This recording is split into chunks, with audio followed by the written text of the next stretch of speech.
Hello friends, कैसे हैं आप दोस्तों। किडनी फेलियर आजकल बहुत कॉमन समस्या हो गई है और बहुत ही गंभीर समस्या है रीनल फेलियर या किडनी फेलियर। ये समस्या आज से कुछ दशक पहले ज्यादा कॉमन नहीं थी और कुछ ही लोग इस अवस्था तक पहुंच पाते थे, यानी सीवियर रीनल डैमेज, किडनी का बहुत ज्यादा डैमेज होना जिसकी वजह से किडनी काम करने में फेल हो जाए, असक्षम हो जाए और उसके बाद जरूरत पड़ती थी डायलिसिस की। तो जैसा कि मैंने कहा, ये कुछ दशक पहले तक बहुत ही इतना कॉमन समस्या नहीं थी, लेकिन आजकल ये बहुत ही कॉमन समस्या हो गई है। हमारे शहरों में डायलिसिस यूनिट्स इतने ज्यादा खुल गए हैं और सभी इतना ज्यादा बिजी यूनिट्स हैं, इतने ज्यादा रीनल फेलियर के पेशेंट्स हैं कि ये एक चिंता का विषय हो रहा है। तो आखिर क्यों?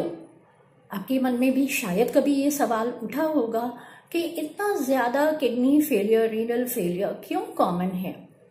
तो दोस्तों, किडनी हमारे बॉडी में ये एक छोटे से ऐसे ऑर्गन है जो हमारी बॉडी में से टॉक्सिन्स को, नुकसानदायक पदार्थ को हटाते हैं। इसके साथ साथ हमारे खान पान में जो हम प्रोटीन लेते हैं या जो भी हमारा जो मेटाबॉलिज्म के बाद वेस्ट प्रोडक्ट होता है, वो एज अ रूटीन किडनी में से छन के यूरिन के जरिए हमारी बॉडी से बाहर निकलता है।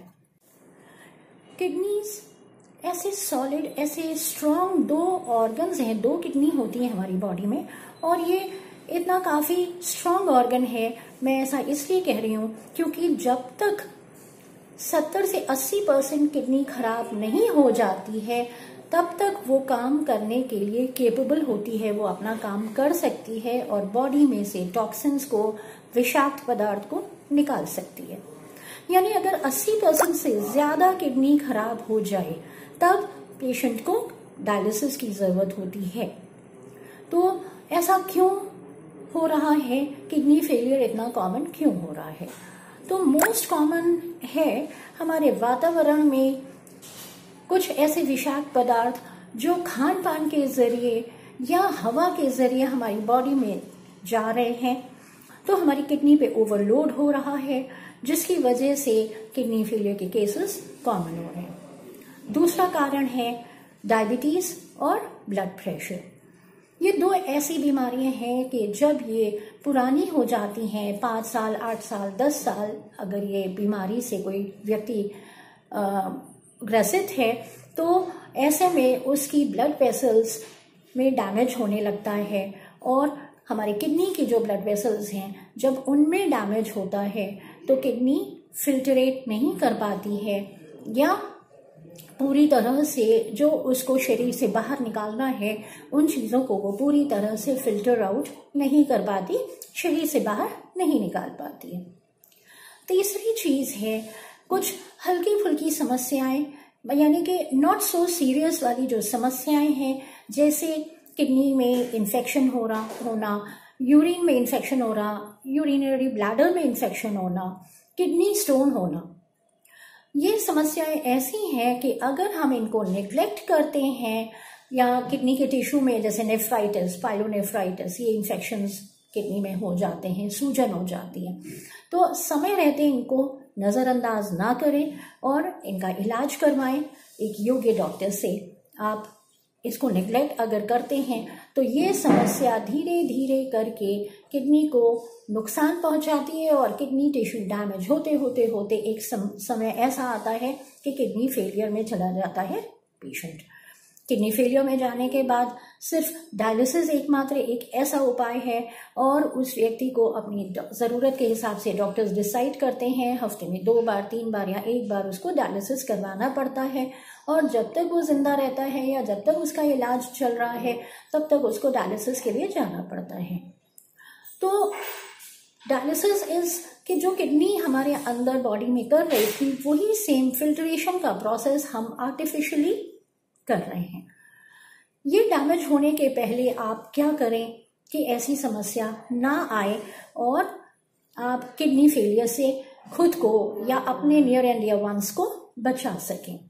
तो जैसा कि मैंने कहा, अगर छोटी सी भी प्रॉब्लम हुए किडनी से रिलेटेड तो आप उसको नजरअंदाज ना करें।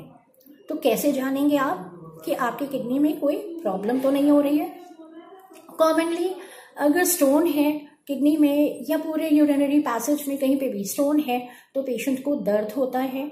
अगर पेट में दर्द आपके दाएं या बाएं साइड, एक साइड में फ्लैंक्स में अगर दर्द होता है तो आप डॉक्टर से मिले, नजरअंदाज ना करें। ये रीनल स्टोन की समस्या हो सकती है। रीनल स्टोन के इलाज के लिए बहुत सारे तरीके हैं। आप दवाइयों के द्वारा, जैसे होम्योपैथिक मेडिसिन के द्वारा भी स्टोन को निकाला जाता है, और उसके अलावा सर्जिकल प्रोसेस है, लेजर है, जिनसे कि स्टोन को निकाला जा सकता है। क्योंकि अगर स्टोन पड़ा रहा तो ये कुछ ना कुछ ब्लॉकेज पैदा करेगा किडनी के पैसेजेस में, और साथ ही साथ किडनी टिश्यू को भी डैमेज करेगा।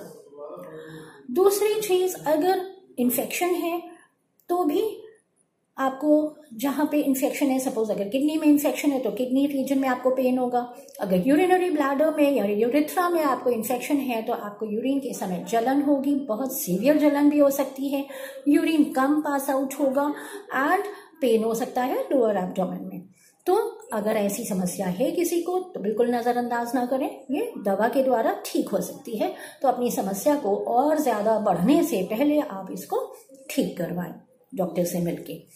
तीसरी चीज, अगर किडनी से फिल्ट्रेशन रेट कम हो रहा है तो बॉडी में स्वेलिंग आ सकती है, आपके पैरों में सूजन हो सकती है, आपके आईलिड्स में स्वेलिंग हो सकती है, फेस में पफिनेस, फेस में स्वेलिंग हो सकती है। This is also the initial stage कि आपके किडनी फेलियर स्टार्ट हो चुका है probably. So don't take it lightly. आप इसको और बढ़ने तक, अपनी बीमारी को बढ़ने तक इंतजार ना करें। चौथी समस्या है, अगर आपको यूरिन बहुत कम पास आउट हो रहा है, ऑलमोस्ट ये कहा जाता है 1 लीटर से कम हो रहा है, या और भी कम अगर 500 ml से कम हो रहा है, तो यानी जितनी कम यूरिन आउटपुट हो रहा है 24 घंटे में, उतना ही सीवियर कंडीशन हो रही है किडनी डिजीज की। तो मैंने आपको 4 ऐसे पॉसिबल साइंस और सिम्टम्स बताए जिससे आप जान सकते हैं कि आपकी किडनी में प्रोबेबली कोई प्रॉब्लम तो नहीं है। Let's recall it. पहली समस्या कि पेन, अगर स्टोन है तो आपको पेन होगा किडनी रीजन में या फ्लैंक्स में या नीचे लोअर एब्डोमेन में, या ये पेन यूरिन पास आउट करते समय होगा। दूसरी समस्या है, अगेन अगर इन्फेक्शन है तो पेन है, और वो पेन आपको अगेन यूरिन पास आउट करते समय हो सकता है, और लोअर एब्डोमेन में पेन हो सकता है। तीसरी समस्या है स्वेलिंग बॉडी में, फेस पे और आईलिड्स पे। चौथी समस्या है यूरिन आउटपुट का कम होना। तो इन चारों में से अगर कोई भी समस्या आपको हो रही है, या आपके फैमिली मेंबर्स में से किसी को आपने गौर किया कि हो रही है, do not absolutely ignore it.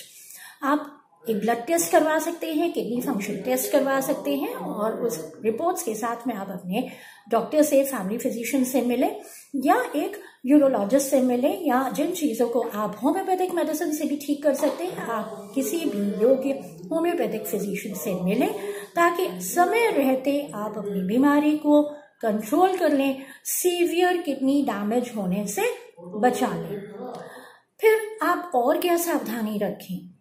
पानी ज्यादा पिए, कम से कम 2 लीटर पानी डेली पीना है, और अगर गर्मियों के दिन है, स्वेटिंग ज्यादा हो रही है, उन दिनों 2.5 से 3 लीटर पानी आपको पीना है, क्योंकि यही पानी जब बॉडी से टॉक्सिन्स को लेके किडनी में जाएगा और फिल्टर आउट होगा, तो इसी पानी में ही घुल के वो विषाक्त पदार्थ, वो टॉक्सिन्स यूरिन के जरिए बॉडी से बाहर निकलेंगे। मैं बहुत कॉमनली एक एग्जांपल देती हूँ अपने पेशेंट्स को। फॉर एग्जांपल, अगर आपको अपने आंगन की धुलाई करनी है, क्या आप एक मग पानी से कर सकते हैं? नहीं। तो you need sufficient water to clean anywhere. So why don't you understand the same thing for your body? You need ample amount of water ताकि आपकी बॉडी के अंदर के सिस्टम्स की धुलाई हो सके।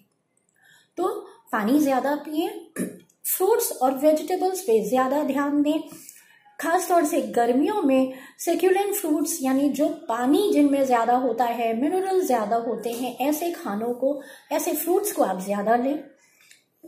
और जो भी ऐसे artificial colours, artificial sweeteners, preservatives, ऐसी चीजें आप अपने बॉडी में कम से कम डालें, ऐसे खाद्य पदार्थ कम से कम खाएं, ताकि आपकी बॉडी में टॉक्सिन्स कम से कम जाएं।